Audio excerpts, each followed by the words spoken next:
बिस्मिल्लाहिर्रहमानिर्रहीम। अस्सलामुअलैकुम to all of you. आज का जो टॉपिक है जिसके बारे में मैं डिस्कस करूँगी वो है सिफ यानी स्कूल इम्प्रूवमेंट फ्रेमवर्क। 2020 में एससीडी ने पीएमआईयू के साथ मिलकर स्कूल्स को बेहतर बनाने के लिए और मयार तालीम को बेहतर करने के लिए एक पॉलिसी बनाई थी जिसे स्कूल इम्प्रूवमेंट फ्रेमवर्क का नाम दिया गया, ताकि इसकी बुनियाद पर स्कूल्स की कारकर्दगी को जांचा जा सके और उसको मज़ीद बेहतर बनाया जा सके। कारकर्दगी को इससे पहले भी स्कूल की मुहैया किया जाता था मंथली बेसिस पे, जो कि एमईएज उसको मोनीटर करते थे और वो फिर हर मंथ के एंड पे एक रिपोर्ट जनरेट हुआ करती थी जिसे डाटा पैक का नाम दिया गया। और वो जो डाटा पैक रिपोर्ट हुआ करती थी वो सीओ या डीसी लेवल की होती थी, जिसमें कि फिर स्कूल्स की जो कारकर्दगी या परफॉर्मेंस थी वो उसके लिए टॉप टू बॉटम हर कोई अकाउंटेबल होता था। मतलब डीसी से लेके सीओ, डीओ, डिप्टी डीओज, एईओज और इवन स्कूल हेड तक उस स्कूल की परफॉर्मेंस के लिए अकाउंटेबल होता था अगर पुअर परफॉर्मेंस रही होती थी उस ख़ास महीने में तो। लेकिन अब ऐसा नहीं है। अब डाटा पैक को ख़त्म कर दिया गया है। अब मंथली बेसिस पे कोई डाटा पैक नहीं आया करेगा और किसी किस्म की कोई अकाउंटेबिलिटी बिल्कुल नहीं होगी। इसकी जगह फिर एससीडी ने सोचा कि अगर डाटा पैक को ख़त्म करते हैं तो फिर स्कूल्स की कारकर्दगी को मॉनिटर करने के लिए या जांचने के लिए कोई ना कोई तो तरीका होना चाहिए। वो तरीका उन्होंने सिर्फ की सूरत में निकाला है। अब डिस्कस करते हैं कि सिर्फ एक्चुअली है क्या। आज की वीडियो में ये टॉपिक डिस्कस किए जाएंगे। What is SIF, how does SIF function, how is data collection done under SIF, how is data processed in the SIF dashboard, what reports are generated under SIF. मज़ीद discussion से पहले मेरी सबसे request है कि अगर कोई मेरे इस चैनल पे न्यू हैं तो इसको सब्सक्राइब कर दें और वीडियो को लाइक भी कर दें, और अगर ये इंफॉर्मेटिव लगे तो इसको अपने कोलीग्स के साथ शेयर लाजमी कीजिएगा। अब नेक्स्ट है मेरा टॉपिक जो सिफ के बारे में। उसमें पहले हम उस पे आते हैं टॉपिक पे कि सिफ एक्चुअली है क्या। सिफ यानी school improvement framework is a support mechanism that categorize schools in terms of their areas of improvement and needs, thus providing focus to the school improvement efforts by stakeholders and agencies at various tiers of the government. मतलब ये एक support mechanism होगा जिसमें कि schools को categorise किया गया है उनके एरियाज ऑफ इम्प्रूवमेंट या नीड बेस। मतलब इस सिर्फ डिफरेंट इसकी डोमेन्स हैं और उसमें डिफरेंट इंडिकेटर्स हैं जिसकी बेस पे एक स्कूल की परफॉर्मेंस को देखा जाएगा या उसकी जो जहाँ पे उसको इम्प्रूवमेंट की ज़रूरत है उसको देखा जाएगा, या जहाँ पे वो बेहतर काम कर रहे हैं उसको भी देखा जाएगा। और इसके डिफरेंट स्टेक होल्डर्स हैं। एजुकेशन से रेलेवेंट जितने भी लोग हैं वो इसके स्टेक होल्डर्स आएंगे, लेकिन पहले की तरह टॉप टू बॉटम जो अकाउंटेबिलिटी है वो शिफ्ट नहीं होगी, बल्कि हर एक इंडिकेटर के अगेंस्ट हर एक को रिस्पॉन्सिबल बना दिया गया है। डिफरेंट इंडिकेटर्स डिवाइड कर दिए गए हैं, मतलब रिस्पॉन्सिबिलिटी यहाँ पे शेयर कर दी गई है। अकाउंटेबिलिटी से हम रिस्पॉन्सिबिलिटी की तरफ मूव कर गए हैं और उसको शेयर कर दिया गया है। अब सिर्फ के अंदर जो टोटल इंडिकेटर्स हैं वो हैं 24 और इनको 4 डोमेन्स के अंदर ऑर्गेनाइज किया गया है और हर डोमेन के फिर फर्दर वेटेज दी गई है। रिलेटिव वेटेज है, हर इंडिकेटर एक दूसरे इंडिकेटर के साथ रिलेट कर रहा है। कुछ इंडिकेटर्स इसमें ज़्यादा वेटेज के हैं और कुछ इंडिकेटर्स कम वेटेज के हैं। और 4 डोमेन्स कौन सी हैं वो हैं, पहली डोमेन है हमारी student participation and personal development. इस डोमेन के अंदर टोटल 3 इंडिकेटर्स हैं और टोटल इसकी वेटेज है 35। दूसरी डोमेन हमारी है टीचर्स एंड टीचिंग के बारे में। उसके टोटल इंडिकेटर्स हैं 5 और उसके टोटल वेटेज उसकी है 45 पॉइंट्स। तीसरी जो इसकी डोमेन है वो लीडरशिप एंड सपोर्ट के बारे में है। इसके टोटल इंडिकेटर्स 6 हैं और पॉइंट्स 10 है। चौथी डोमेन है स्कूल इन्वायरमेंट के बारे में। इसके टोटल इंडिकेटर्स 10 हैं और इसके 10 ही पॉइंट हैं। इसका मतलब है कि इस डोमेन में जितने भी इंडिकेटर्स हैं हर इंडिकेटर के अगेंस्ट जस्ट 1 पॉइंट है, यानी 1% उसको वेटेज दी गई है। अब हर डोमेन के अंदर फर्दर इंडिकेटर्स हैं कौन कौन से, वो डिस्कस कर लेते हैं। पहली जो हमारी डोमेन है student participation and personal development, इसके अंदर 3 इंडिकेटर्स हैं जैसे पिछली स्लाइड में हमने डिस्कस किया, और हर वेटेज की जो इंडिकेटर है उसकी डिफरेंट वेटेज यहाँ पे क्लियरली मेंशन्ड है। एक है स्टूडेंट अटेंडेंस रेट, इसके टोटल जो पॉइंट्स हैं या वेटेज है वो है 15% या पॉइंट्स। दूसरा इस डोमेन का इंडिकेटर है L&D एग्रीगेट स्कोर, इसके भी 15 पॉइंट्स हैं। तीसरा है स्टूडेंट क्लीनलीनेस, इसके 5 पॉइंट हैं, तो टोटल इस डोमेन के 35 पॉइंट्स हैं। दूसरी डोमेन है हमारी टीचर्स एंड टीचिंग, इसमें टोटल 5 इंडिकेटर्स हैं। पहला इंडिकेटर इसका है टीचर अटेंडेंस, इसकी वेटेज भी 15 है। टीचर एलोकेशन दूसरा इसका इंडिकेटर, उसकी वेटेज 10 है। टीचिंग एड्स अवेलेबिलिटी, इसकी वेटेज 3 है। टीचर CPD पार्टिसिपेशन, इसकी वेटेज 12 है, जो कि मंथली बेसिस पे आप लोगों PST टीचर्स या ESC टीचर्स की मरकज़ लेवल पे मीटिंग्स, टीचर फॉर मीटिंग्स या CPD ट्रेनिंग्स कंडक्ट होती हैं, वो उसका ये स्कोर है। क्लासरूम ऑब्जर्वेशन स्कोर उसके टोटल पॉइंट्स 5 हैं। फिर आ जाते हैं लीडरशिप एंड स्कूल सपोर्ट की डोमेन में, इसमें टोटल 6 इंडिकेटर्स हैं। इसमें हेड टीचर अटेंडेंस के 2 पॉइंट्स हैं, जबकि टीचर अटेंडेंस के 15 पॉइंट्स हैं। यहाँ ये बात क्लियर कर लें कि टीचर अटेंडेंस में हेड की अटेंडेंस भी शामिल होगी। तो इस तरह से जो ओवरऑल टीचर अटेंडेंस का जो एक इंडिकेटर है उसमें टोटल पॉइंट 17 हो जाएंगे, लेकिन हेड को यहाँ पे अलग से भी काउंट किया जाएगा। टोटल टीचर्स में भी हेड काउंट होगी और हेड इंडिविजुअली भी काउंट होगी। फिर है नॉन टीचिंग स्टाफ अवेलेबिलिटी, उसके पॉइंट्स 1 हैं। इंस्ट्रक्शनल लीडरशिप, उसके 4 पॉइंट्स हैं। स्कूल इम्प्रूवमेंट प्लान, जो कि स्कूल बेस्ड एक्शन प्लान या school based improvement plan, school का तरक्याती मंसूबा, ये आप लोगों ने नाम सुना होगा, उसी की एक इम्प्रूव फॉर्म है। आपको ये फॉर्म आपके रेलेवेंट रिपोर्टिंग ऑफिसर से मिल जाएगा। उसका स्कूल में मौजूद होना लाजमी है और उसका एक पॉइंट है। अच्छा, ये मैं जस्ट डोमेन्स और इंडिकेटर्स डिस्कस कर रही हूँ, मैं ये भी बताऊँगी इसमें कि हर इंडिकेटर जो है उसका रिस्पॉन्सिबल पर्सन कौन है, उसको मॉनिटर कौन करेगा और काउंटर चेक कौन करेगा। अच्छा, हम बात कर रहे थे डोमेन 3, लेकिन हम जो इसकी रिपोर्टिंग मॉनिटरिंग इसकी हम बाद में डिस्कशन करेंगे, पहले हम डोमेन्स का देख लेते हैं।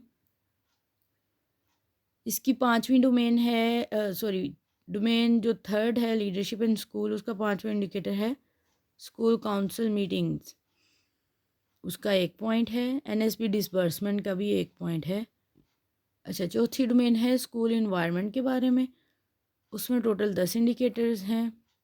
पहला इंडिकेटर है सिक्योरिटी एंड सेफ्टी अरेंजमेंट्स का, इन सब के 1 पॉइंट है, इसलिए बस मैं नाम जल्दी से पढ़ देती हूँ। दूसरा है डेंजरस बिल्डिंग्स, तीसरा है अवेलेबिलिटी ऑफ इलेक्ट्रिसिटी, चौथा है ब्लैक बोर्ड विजिबिलिटी, 5वां है availability of sufficient furnitures for students, छठा है इसका प्रोविजन ऑफ टॉयलेट्स, 7वां है मेंटेनेंस ऑफ टॉयलेट फैसिलिटीज़, 8वां है availability of safe drinking water, 9वां है इसका indicator availability of play area और प्ले ग्राउंड, 10वां है क्लीनलीनेस ऑफ स्कूल फैसिलिटीज़। अब सिफ में और डाटा पैक में डिफरेंस क्या है, ये मैंने पहले भी डिस्कस किया, एक बार फिर बता देती हूँ कि पहले ये होता था कि हर इंडिकेटर को सेम वेटेज असाइन की जाती थी। मतलब अगर स्कूल लेवल पे 7 इंडिकेटर्स हैं तो हर इंडिकेटर के अगेंस्ट इक्वल वेटेज होती थी। या लेट्स सपोज अगर 5 इंडिकेटर्स हैं तो हर इंडिकेटर की इक्वल वेटेज होती थी। लेट्स सपोज 20% हर एक को दे दें तो हम 5 इंडिकेटर्स का 100%। इसी तरह 16 या 17 हों तो 6 इंडिकेटर्स, 7 इंडिकेटर्स, इस तरह से इक्वल वेटेज थी हर इंडिकेटर की। लेकिन सिर्फ में ऐसा नहीं है। सिर्फ में रिलेटिव जो वेटेज है वो असाइन की गई है और हर इंडिकेटर की उसकी क्या कह लें कि उसकी अहमियत की बेस पे, इम्पोर्टेंस की बेस पे उसको वेटेज असाइन की गई है। Previously, same weight was assigned to all indicators, which is unreasonable, as some indicators are more important than others. More important indicators, such as teacher presence, are assigned higher weightage compared with indicators such as availability of a school improvement plan. अब वो ये बात कर रहा है कि सिर्फ में और डाटा पैक में डिफरेंस ये है कि डाटा पैक में हर इंडिकेटर की सेम वेटेज थी, इक्वल वेटेज थी, जबकि सिर्फ में इस तरह से नहीं है। सिर्फ पे रैशनलाइज्ड किया गया है हर इंडिकेटर को उसकी इम्पोर्टेंस की बेस पे, कि जैसे यहाँ पे एग्जांपल जो कोट की गई है वो है कि टीचर प्रेजेंस और स्कूल इम्प्रूवमेंट प्लान, ये जो दो अगर इंडिकेटर हैं तो इसमें दोनों की वेटेज बिल्कुल डिफरेंट है, क्योंकि स्कूल में प्लान अगर अवेलेबल नहीं भी है तो इतना डिफरेंस नहीं आएगा, लेकिन अगर टीचर्स नहीं हैं तो ज़्यादा डिफरेंस आएगा। और इसी तरह से टीचर प्रेजेंस की वेटेज भी ज़्यादा असाइन की गई है। जैसे मैंने पहले बात कर दी कि सिर्फ जो है रिलेटिव वेट असाइन करता है हर इंडिकेटर को, और इसका जो टोटल एग्रीगेट स्कोर निकलता है इसको हम SSI स्कोर कहते हैं, यानी स्कूल स्टेटस इंडेक्स स्कोर, जो कि 24 इंडिकेटर्स का टोटल स्कोर है। यानी 4 डोमेन्स का जो टोटल स्कोर है वो SSI कहलाता है। और सिर्फ मंथली बेसिस पे नहीं जनरेट होगी, ये क्वार्टरली बेसिस पे जनरेट होगी। इसको नोट कर लें कि ये मंथली बेसिस पे रिपोर्ट नहीं आएगी, ये क्वार्टरली रिपोर्ट जनरेट होगी। इसीलिए हर इंडिकेटर का उस ख़ास क्वार्टर में पूरा होना लाजमी है। और 3 मंथ एजुकेशन सेक्टर में 3 मंथ्स का एक क्वार्टर है, तो टोटल एक साल के या एकेडमिक ईयर के 4 क्वार्टर्स बनेंगे। अच्छा, based on the SSI score SIF places each school in a particular need assistance category. जैसे हमने सिर्फ की डेफिनेशन में भी ये बात देखी थी कि एक सपोर्ट मैकेनिज़्म है जो कि नीड को आइडेंटिफाई करके उसकी बेस पे असिस्टेंस प्रोवाइड करता है। जैसे कि अगर एक स्कूल का SSI यानी स्कूल स्टेटस इंडेक्स स्कोर जो है वो 80% ये से ज़्यादा होता है तो वो स्कूल अच्छी परफॉर्मेंस दे रहा है। मतलब अगर वो 80% से ज़्यादा है और 100%, 80 से 100% के दरमियान में रहता है, तो इसका मतलब है कि उस स्कूल की ज़्यादातर नीड जो है वो फुलफिल्ड है, उसको मज़ीद सपोर्ट की ज़रूरत नहीं है या बहुत कम सपोर्ट की ज़रूरत है। तो ये यहाँ पे रिफ़्लेक्ट करेगा लो नीड्स को, और इसको ग्रीन से यहाँ पे हाईलाइट करेंगे। रिपोर्ट जो उसकी होगी वो ग्रीन में आएगी। दूसरा इसका जो एक है नीड असिस्टेंस मैकेनिज़्म या कैटेगरी, वो है येलो यानी मॉडरेट नीड्स की। अगर एक स्कूल का स्कोर 60 और 79 के दरमियान में रहता है तो इसका मतलब है उस स्कूल की नीड्स तो हैं लेकिन वो बहुत ज़्यादा नहीं हैं, तो इसको येलो कैटेगरी में रखा हुआ है। तीसरी कैटेगरी है हाई नीड्स की, कि उस स्कूल को बहुत ज़्यादा इम्प्रूवमेंट की ज़रूरत है या उसके बहुत ज़्यादा जो इंडिकेटर्स हैं उसमें वो पुअर परफॉर्म कर रहा है, तो उसमें जो अगर स्कोर की वेटेज होगी 40 से 59 के दरमियान में। लेकिन अगर किसी स्कूल का SSI स्कोर 39% से बिलो रहता है, यानी 0 और 39% के दरमियान में रहता है, तो इसका ये मतलब है कि उस स्कूल को बहुत ज़्यादा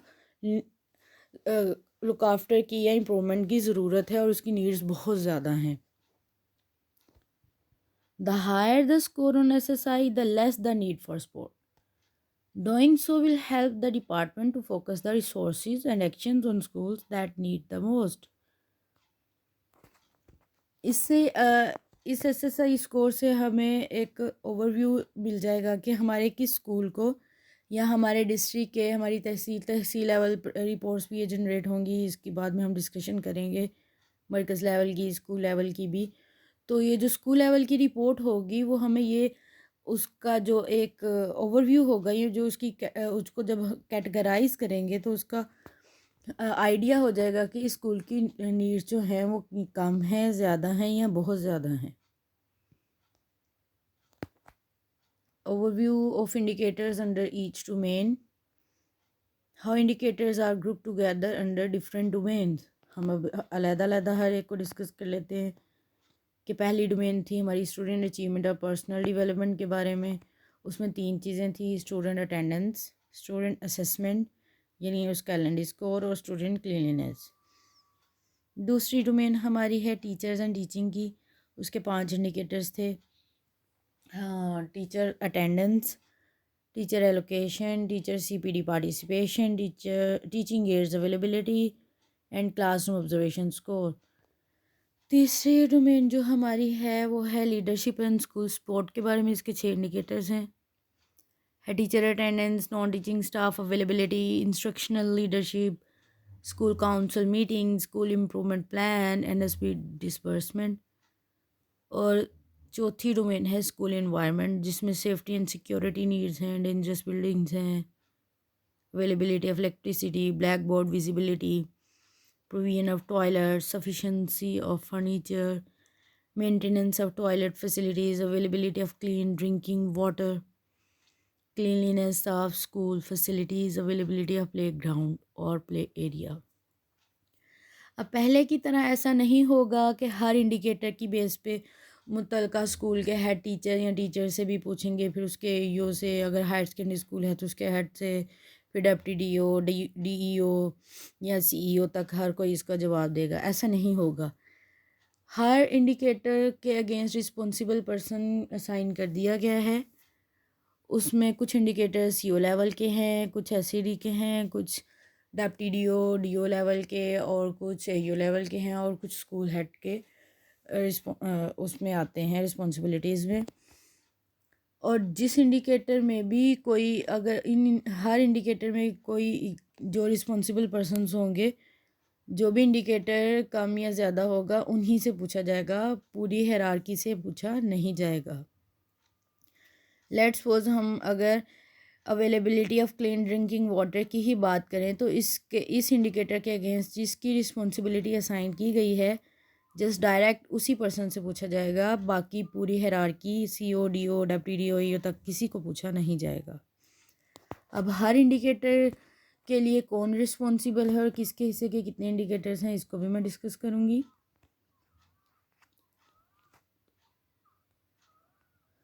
अच्छा, इसमें एक और बात डिस्कस करनी थी कि ये जो सिफ है इसमें कुछ इंडिकेटर्स डाटा पैक वाले भी हैं और कुछ इंडिकेटर्स न्यू इंट्रोड्यूस करवाए गए हैं।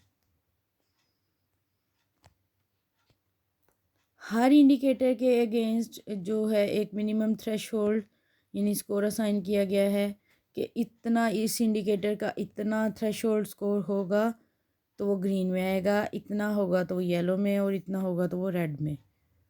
वो कैलकुलेशन मेथड और वो सारी चीज़ें भी मैं डिस्कस करूँगी आप लोगों के साथ, लेकिन उसके लिए मैं एक अलग वीडियो बनाऊँगी क्योंकि ये वीडियो बहुत लंबी हो जाएगी। हर इंडिकेटर को जैसे कहा गया यहाँ पे, all indicators are assigned minimum threshold range. पहले की तरह ये नहीं है कि अगर आपका स्कूल स्टूडेंट अटेंडेंस में 89.9 भी रहा है तो आपको बिल्कुल जो या जिस भी परसेंटेज पे आपका वो ग्रीन होता था उसे 0.1 भी अगर कम हुआ है तो वो इंडिकेटर ख़त्म हो गया या उसके 0 मार्क्स। ऐसा नहीं होगा। भी एक रेंज फिक्स कर दी गई है कि इस रेंज से इस रेंज के दरमियान में अगर स्कोर रहा आपका SSI तो आपको इतने पॉइंट्स मिलेंगे। वो पॉइंट्स भी हमने वहाँ पे कर दिए हैं, पहले पिछली स्लाइड में मैंने डिस्कस किए हैं। जैसे स्टूडेंट अटेंडेंस है उसके 15 पॉइंट्स हैं। तो अब ऐसा नहीं है कि अगर जैसे एक फ़िक्स टारगेट रखा गया है कि लेट्स सपोज 88% अटेंडेंस होनी चाहिए आप स्कूल्स की, तो अगर 88 से 0.1 भी कम है यानी 87.9 भी होता था तो इंडिकेटर आपका अचीव नहीं होता था। अब ऐसा नहीं है, जब रेंज में हर इंडिकेटर का थ्रेशोल्ड दिया जाएगा तो उसके या तो पूरे नंबर मिल जाएंगे या आधे नंबर मिल जाएंगे, लेकिन ज़ीरो डायरेक्टली नहीं मिलेगा। एक ख़ास रेंज में वो लाया करेगा school. Based on these thresholds, SIF calculates if indicators in a particular school are meeting the minimum baseline criteria or if they need assistance to improve these indicators. अब वो रेंज की एक फिर मिनिमम बेसलाइन भी बनाई गई है कि इससे नीचे अगर वो स्कूल जाता है तो वो ज़ीरो परफॉर्मेंस शो कर रहा है या वो पुअर परफॉर्मेंस में आ रहा है या उसको उस चीज़ में ज़्यादा असिस्टेंस या हेल्प की ज़रूरत है। A good performing school should have student attendance greater than 90%। यानी अगर किसी स्कूल में स्टूडेंट अटेंडेंस 90% या उससे ज़्यादा है या 90 और 100 के दरमियान में है तो उसको टोटल 15 पॉइंट्स मिल जाएंगे उस ख़ास इंडिकेटर के, यानी स्टूडेंट अटेंडेंस का जो एक इंडिकेटर है उसके। अगर वो 90 से कम है लेकिन 70 से 80 से 89 के दरमियान में है तो उसको हाफ पॉइंट्स मिलेंगे उसके, यानी 7.5। अगर वो 80 से भी बिलो जा रहा है तो फिर उसको 0 पॉइंट्स मिलेंगे, फिर कोई नंबर नहीं मिलेगा। इसकी जो मिनिमम बेस लाइन है वो है 80।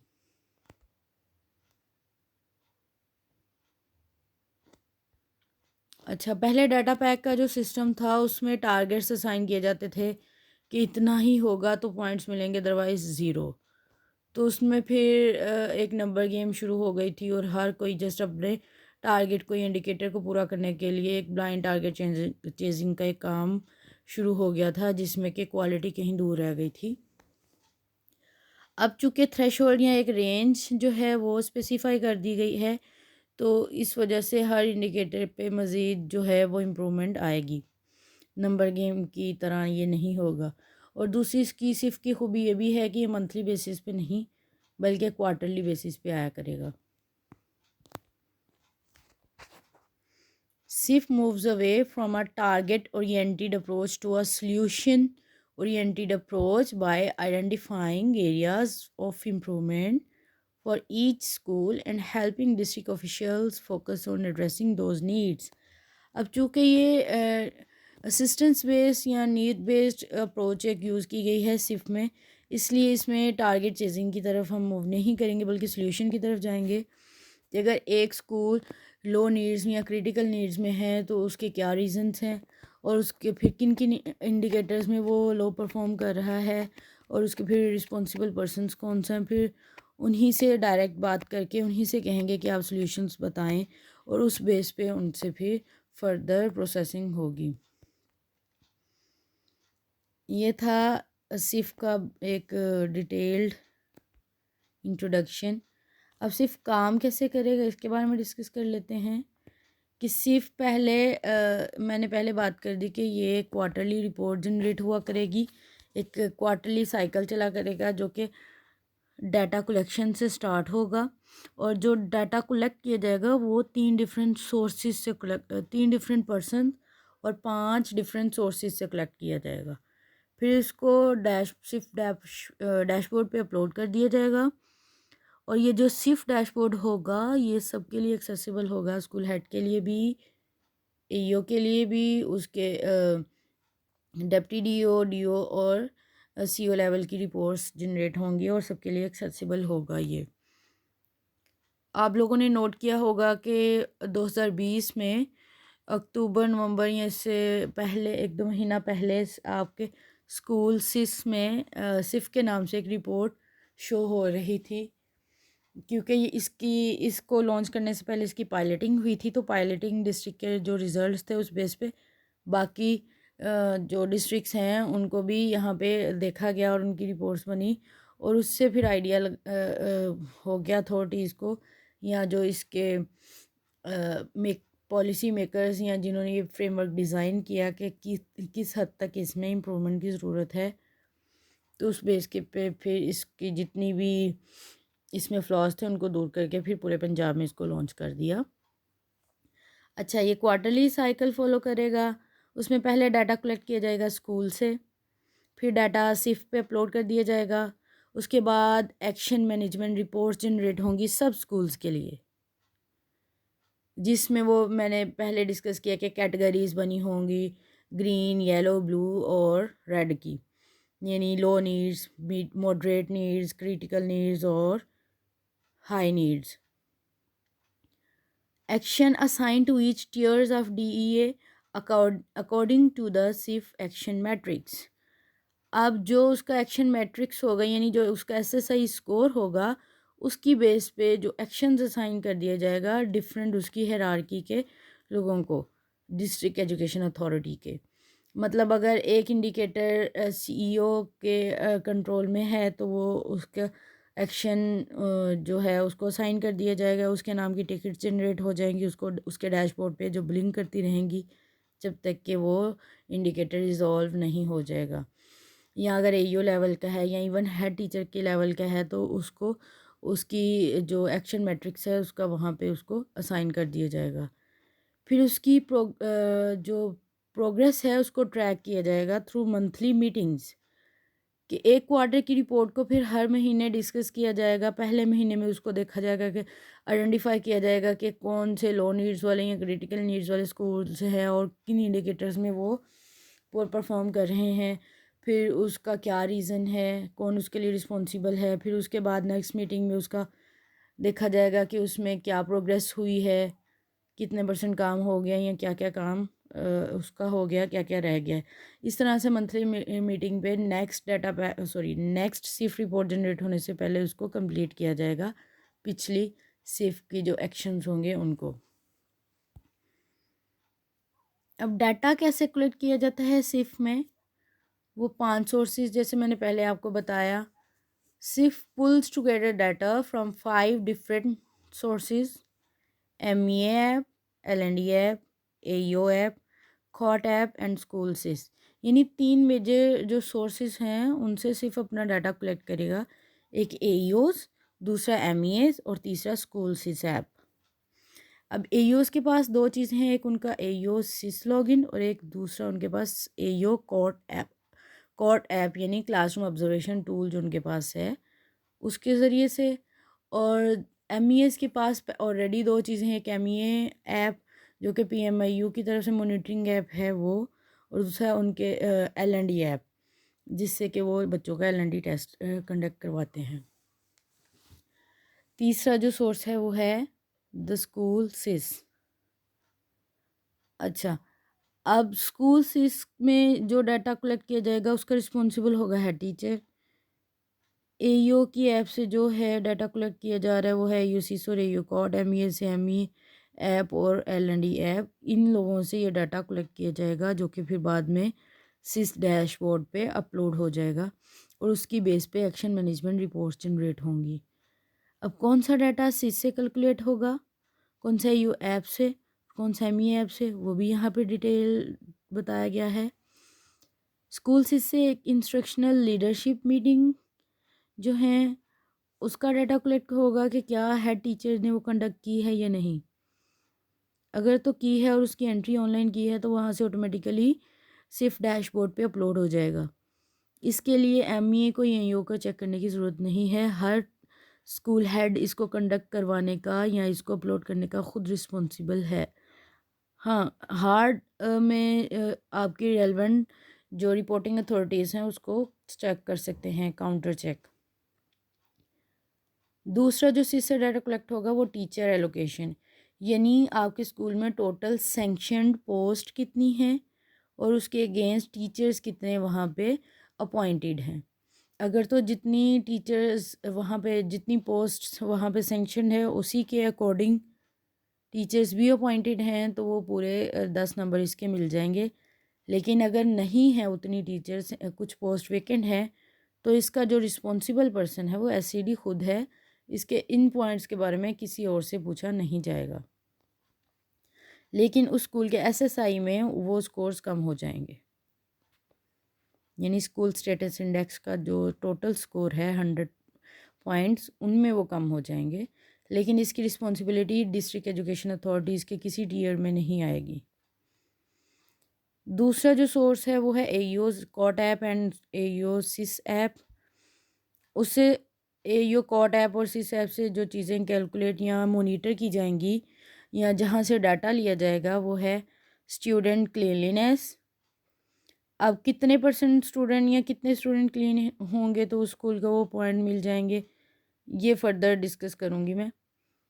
फिर दूसरा है सीपीडी पार्टिसिपेशन। सीपीडी पार्टिसिपेशन में दो चीज़ें हैं, कंडक्ट करवाना एईओ की रिस्पॉन्सिबिलिटी है और उसको काउंटर चेक करना सीईओ की रिस्पॉन्सिबिलिटी है। तो अगर कोई टीचर ये सीपीडी मीटिंग अटेंड नहीं करती तो वो अपनी एब्सेंटिज्म का जो जवाब है वो सीईओ को सबमिट करवाएगी। और अगर कोई टीचर अटेंड इस वजह से नहीं करती क्योंकि उसको एईओ ने उसकी मीटिंग कंडक्ट नहीं की या उसको इनवाइट नहीं किया मीटिंग के लिए, तो फिर एईओ से पूछा जाएगा। लेकिन अगर एईओस मीटिंग कंडक्ट करवा रहे हैं फिर भी टीचर्स नहीं जा रहे तो सीईओज उनकी एब्सेंटिज्म को कंट्रोल करेगा। फिर है क्लासरूम ऑब्जर्वेशन। इसको कंडक्ट करवाने की रिस्पॉन्सिबिलिटी एईओस की है, इसका डाटा एईओस की ऑब्जर्वेशन ऐप से लिया जाएगा। फिर है टीचिंग एड अवेलेबिलिटी, ये भी एईओस की ऐप से चेक की जाएंगी कि क्या जो क्लासरूम, क्योंकि क्लासरूम ऑब्जर्वेशन का एक जो अहम पार्ट है क्वालिटी एजुकेशन का, वो एईओस के अंडर है। तो फिर इसी से रिलेटेड जो टीचिंग एड्स होंगी उसको भी एईओस ही चेक करेंगे। ब्लैक बोर्ड विजिबिलिटी के क्या स्टूडेंट्स जो क्लास में बैठे हैं उनको सबको ब्लैक बोर्ड क्लियरली विजिबल है, ये भी एईओ कॉट ऐप से चेक होगा डाटा। फिर स्कूल इम्प्रूवमेंट प्लान, ये एईओ सिस ऐप से चेक होगा, वहाँ उनके लॉगिन में ये पॉइंट मौजूद है कि अगर स्कूल में से SIP यानी स्कूल इम्प्रूवमेंट प्लान या school based improvement plan SBIP अगर तो स्कूल में मौजूद हुआ तो वो यस होगा, अगर नहीं तो नो, इसके पॉइंट्स कम हो जाएंगे अगर नहीं होगा तो। MEA ऐप से पहले की तरह स्टूडेंट अटेंडेंस कैलकुलेट होगी, LND होगा, टीचर अटेंडेंस कैलकुलेट होगी, हेड टीचर अटेंडेंस कैलकुलेट होगी। ये डाटा डायरेक्ट सिर्फ डैशबोर्ड पे चला जाएगा। हेड टीचर अटेंडेंस है, non teaching staff, NSP disbursement, safety and security arrangements, dangerous buildings, sufficiency of furniture, provisions of toilet, availability of electricity, availability of safe drinking water, availability of playground, school council meeting, maintenance of toilet facilities, cleanliness of school facilities। ये सब चीज़ें MEAs की app और LND app से monitor की जाएंगी और वहाँ से ये डाटा कलेक्ट किया जाएगा। फिर प्रोसेस कैसे होता है डाटा सिर्फ डैशबोर्ड में, ये एक बार देख लेते हैं। School's data for each indicator is processed against the indicator threshold। अब हर इंडिकेटर के अगेंस्ट एक थ्रेशोल्ड यानी एक रेंज असाइन कर दी गई है कि अगर इतने से लेके इतना एक स्कूल स्कोर कर रहा है ख़ास इंडिकेटर में तो उसको इतने पॉइंट मिलेंगे। जैसे हमने स्टूडेंट अटेंडेंस की एग्जांपल ली थी कि अगर स्कूल में स्टूडेंट अटेंडेंस 90% से अबव है तो वो उसका वो थ्रेशोल्ड अचीव्ड है, वो स्कूल ग्रीन में आएगा, मतलब उसमें स्टूडेंट अटेंडेंस का इंडिकेटर उसका अचीव्ड है। अगर तो वो 80 से 89 के दरमियान में रेंज में आता है तो उसका वो इंडिकेटर हाफ हो जाएगा, मतलब वो मॉडरेट नीड्स में आ जाएगा। लेकिन अगर उसका इंडिकेटर बिल्कुल भी अचीव नहीं है तो वो उस इंडिकेटर में क्रिटिकल नीड्स में आ जाएगा, यानी ज़ीरो टू उसके। ये मैं SSI की बात नहीं कर रही, मैं एक बस इंडिकेटर की बात कर रही हूँ। तो उस एक इंडिकेटर में उसका जो एक्शन मैट्रिक्स होगा वो क्या होगा।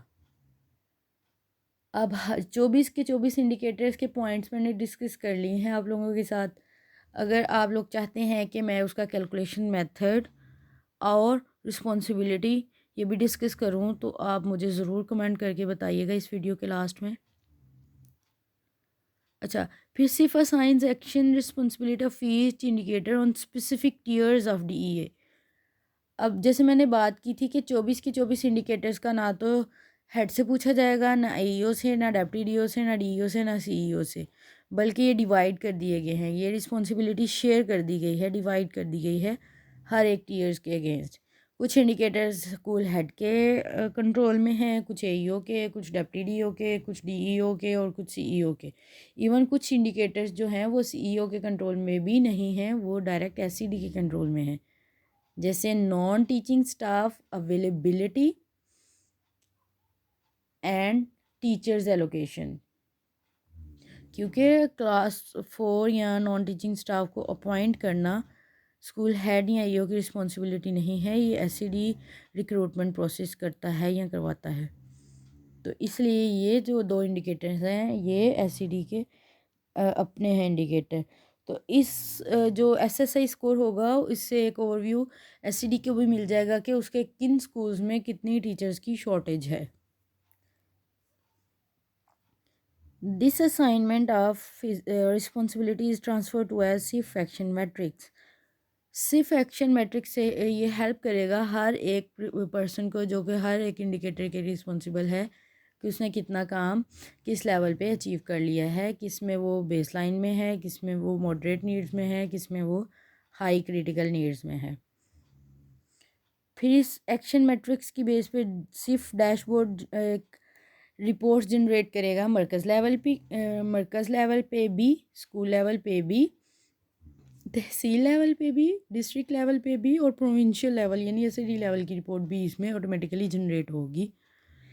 इसका एक फ़ायदा ये होगा, जैसे मैं अगर टीचर एलोकेशन की बात ही करूं, कि कुछ स्कूल्स में इवन ऑनलाइन प्रोसेस होने के बावजूद, जैसे कुछ स्कूल्स में टीचर्स रिटायर्ड हुई हैं, उनके रिटायरमेंट ऑर्डर जल्दी नहीं इशू हुए, और लेकिन ऑनलाइन जो रिक्रूटमेंट यहाँ ट्रांसफ़र प्रोसेस था वो स्टार्ट था, तो उसकी सीट उनको शो नहीं हुई, या इस तरह के और भी बहुत से इश्यूज़ हैं कि सीट्स या तो ऑक्युपाइड हो जाती हैं या शो ही नहीं होती किसी टेक्निकल एरर की वजह से। तो इस रिपोर्ट से डायरेक्टली एससीडी के पास एक डाटा चला जाएगा सैंक्शन पोस्ट का भी और फील्ड पोस्ट का भी। अब नंबर ऑफ़ इंडिकेटर्स और किसको इनकी रिस्पॉन्सिबिलिटीज़ असाइन की गई हैं वो भी मैं बता दूं। एससीडी की मैंने डिस्कस कर ली हैं कि टीचर एलोकेशन और नॉन टीचिंग स्टाफ अवेलेबिलिटी जो है ये एससीडी को असाइन किया गया है इसका टास्क, यानी ये इन दो इंडिकेटर्स को पूरा करवाना एससीडी की रिस्पॉन्सिबिलिटी है। अगर किसी स्कूल की सिर्फ रिपोर्ट में ये दो इंडिकेटर्स अचीव नहीं होते तो उसका सोली जो रिस्पॉन्सिबल पर्सन होगा वो स्कूल एजुकेशन डिपार्टमेंट खुद होगा। फिर कुछ इंडिकेटर सीईओ लेवल के भी हैं, चीफ एग्जीक्यूटिव ऑफिसर्स लेवल के। उसके दो इंडिकेटर हैं, एनएसबी डिसबर्समेंट और टीचर सीपीडी पार्टिसिपेशन, जैसे मैंने पहले डिस्कस किया। अगर कुछ सीईओज या उनकी कुछ मैकेनिज़्म ऐसा होता है कि एनएसबी की जो इंस्टॉलमेंट्स हैं, जो क्वार्टर है वो डिले हो जाता है, जिसकी वजह से स्कूल की नीड्स हैं वो टाइम से फुलफ़िल नहीं होती और स्कूल की परफॉर्मेंस जो है वो इफ़ेक्ट होती है इससे। तो इसका हल उन्होंने ये निकाला है कि इसको एक इंडिकेटर बना दिया है, और अगर किसी स्कूल का एनएसबी जो फंड है वो टाइम से डिस्पर्स नहीं होगा और उसकी वजह से स्कूल्स की नीड्स फुलफ़िल नहीं हुई हैं, वो स्कूल क्रिटिकल नीड में आया है, तो उसका सवाल सीईओ से किया जाएगा कि उन्होंने टाइम से एनएसबी डिस्पर्स क्यों नहीं किया। दूसरे इसके जो इंडिकेटर है वो है टीचर सीपीडी पार्टिसिपेशन। मतलब जो एयूज़ ने सीपीडी ट्रेनिंग्स या उसकी मीटिंग्स कंडक्ट करवाई, उसमें जो टीचर्स एब्सेंट हुई हैं उसको जो एब्सेंटिज़म को कंट्रोल करना है वो सीईओ की रिस्पॉन्सिबिलिटी है। तो वो डायरेक्ट एईओ क्योंकि उसको कंडक्ट करवा रहा है इसलिए उसकी एब्सेंटिज़म को वो खुद कंट्रोल नहीं कर रहा, वो उसको काउंटर चेक नहीं कर सकता, उसको काउंटर चेक सीईओ करेगा। इसीलिए टीचर्स इस बात को जहन में बिठा लें कि अगर आप प्राइमरी स्कूल या मिडिल स्कूल टीचर्स हैं और आपको एईओज़ आपकी सीपीडी पार्टिसिपेशन के लिए मंथली बेसिस पे इनवाइट करते हैं तो आप ज़रूर वो मीटिंग अटेंड करें और अपनी अटेंडेंस को इंश्योर करें, और एईओ से भी कहें कि वो टाइमली उसको ऑनलाइन मार्क कर दे अपने सिस लॉगिन में भी, क्योंकि इसका जैसे हमने बात की, इसका जो डाटा होगा वो डायरेक्टली एईओ सिस ऐप से टैली किया जाएगा या वहाँ से डैशबोर्ड पे अपलोड हो जाएगा ऑटोमेटिकली। फिर डीओ लेवल के 6 इंडिकेटर्स हैं कि अगर किसी स्कूल में सेफ्टी एंड सिक्योरिटी अरेंजमेंट्स नहीं हैं, अब फर्दर हर इंडिकेटर के अगेंस्ट जो उसका थ्रेशोल्ड है वो मैं अपनी नेक्स्ट वीडियो में डिस्कस करूँगी, लेकिन यहाँ पे जस्ट मैं रिस्पॉन्सिबिलिटीज़ डिस्कस कर रही हूँ। अब कितना काम हुआ होगा तो कितने नंबर मिलेंगे, ये मैं नेक्स्ट वीडियो इस पे बनाऊँगी। डीओ लेवल के जो इंडिकेटर्स हैं वो हैं safety and security arrangements, dangerous buildings, मतलब अगर किसी स्कूल में कोई बिल्डिंग डेंजरस है, उसको रीन्यू नहीं किया, तो ये हेड टीचर, एईओ या डिप्टी डीओ की रिस्पॉन्सिबिलिटी नहीं होगी। रेलेवेंट डीओ के पास ही डायरेक्ट इसकी जो रिस्पॉन्सिबिलिटी है वो आएगी, क्योंकि डीओ लेवल का जस्ट ये काम है, ना तो उसने अब बाकी इंडिकेटर्स कंट्रोल करने हैं और ना ही उसको मोनीटर करना है। उसने जस्ट अपने हवाले से जो इंडिकेटर्स हैं उन्हीं को कंट्रोल करना है। तो अगर किसी स्कूल की जैसे चार दीवारी नहीं है, उस पर बारबेड वायर नहीं लगी हुई, या हाई और हायर सेकेंडरी स्कूल की सूरत में सीसीटीवी कैमरास नहीं वहाँ पे लगे, इस तरह के जो भी अरेंजमेंट्स हैं, तो उसका ना तो हेड से पूछा जाएगा ना किसी और से, वो डीओ उसके लिए रिस्पॉन्सिबल होगा। लेकिन अगेन बात यह है कि हर कोई हर इंडिकेटर की एक शेयर्ड रिस्पॉन्सिबिलिटी भी होगी। लेट्स सपोज अगर safety and security arrangement EO की हम कह देते हैं कि वो रिस्पॉन्सिबल है इसको कंप्लीट करवाने में, तो अगर उसने ऑर्डर किया हुआ है, स्कूल हेड ने खुद ही इसको पेन लेके नहीं पूरा किया, तो फिर ये रिस्पॉन्सिबिलिटी स्कूल हेड पे भी आएगी। फिर है डेंजरस बिल्डिंग्स, उसका भी यही है कि अगर हेड ने टाइमली उसको रिपोर्ट नहीं किया, या अगर रिपोर्ट किया तो डीओ ने एक्शन नहीं लिया, तो डीओ पे रिस्पॉन्सिबिलिटी उसकी बन जाएगी। फिर टॉयलेट्स, अगर STOR student to toilet ratio अगर किसी स्कूल में ज़्यादा आ रही है या कम आ रही है, तो उसके लिए भी डीईओ रिस्पॉन्सिबल है कि उसने स्टूडेंट्स की तादाद के अकॉर्डिंग टॉयलेट्स क्यों नहीं बनवाए स्कूल्स में, या ऑर्डर क्यों नहीं किया। लेकिन अगर फिर बात वही है कि अगर उसने ऑर्डर्स किए हैं तो हेड्स, क्योंकि उसके पास डीडीओ पावर है स्कूल एनएसपी की, तो उसने फिर ये क्यों नहीं करवाया काम। तो ये शेयर्ड रिस्पॉन्सिबिलिटीज़ हैं। ये बात ये नहीं है कि अगर एक काम कर रहा है, लेकिन बस ये रिस्पॉन्सिबिलिटी फ़िक्स करने का मकसद ये है कि इन ख़ास डोमेन या इंडिकेटर्स का बस उसी पर्सन से पूछा जाएगा, सबको टॉप टू बॉटम हायरार्की को उसमें नहीं घसीटा जाएगा। ये एक अच्छी बात है। लेकिन टीचर्स के पे बहुत ज़्यादा रिस्पॉन्सिबिलिटीज़ आ जाती हैं, क्योंकि डायरेक्टली इनडायरेक्टली वो इन इंडिकेटर्स के साथ लिंक्ड हैं। फिर है सफिशेंट फर्नीचर, ड्रिंकिंग वाटर और प्लेग्राउंड्स, इन सब को भी स्कूल्स में प्रोवाइड करना या करवाना जो रिस्पॉन्सिबिलिटी बनती है वो डीईओ लेवल की है। अब डीडीओ लेवल के भी 4 इंडिकेटर्स हैं, उसमें टीचर अटेंडेंस है एक, दूसरा है टीचर अटेंडेंस है, तीसरा स्कूल बेस्ड इम्प्रूवमेंट प्लान। ये है कि अगर किसी स्कूल में एईओ उसको मोनीटर करके कह रहे हैं कि इस स्कूल में SBIP मौजूद नहीं है, तो वो इंडिकेटर डीईओ का होगा। डीओ से पूछा जाएगा कि आपके स्कूल में एईओ ने ये रिपोर्ट किया है कि वहाँ SBIP नहीं है, तो क्यों नहीं है।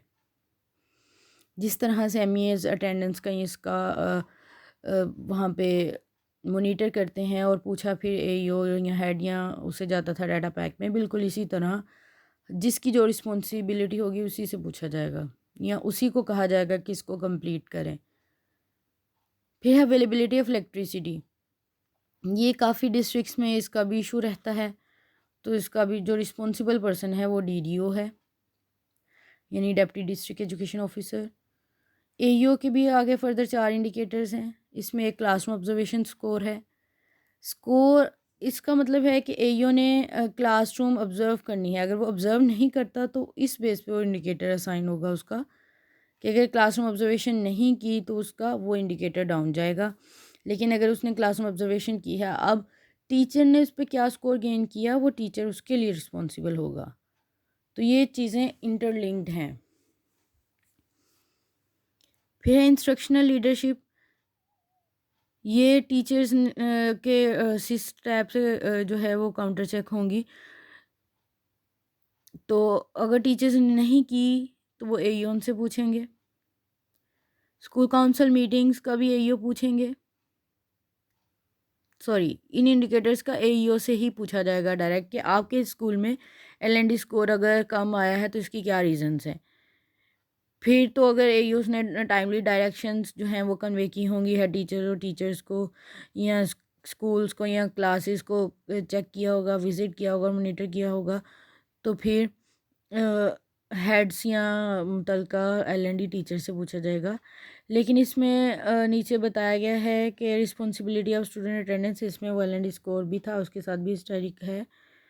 Responsibility of student attendance indicators shared across all years of DEA, इसका भी अब डिस्कस कर लेते हैं।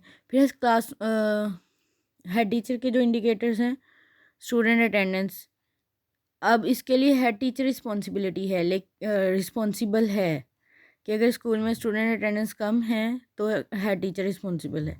लेकिन इसकी अकेले हेड पे रिस्पॉन्सिबिलिटी नहीं आएगी, सबसे ही पूछा जाएगा, बिल्कुल एलएनडी स्कोर की तरह।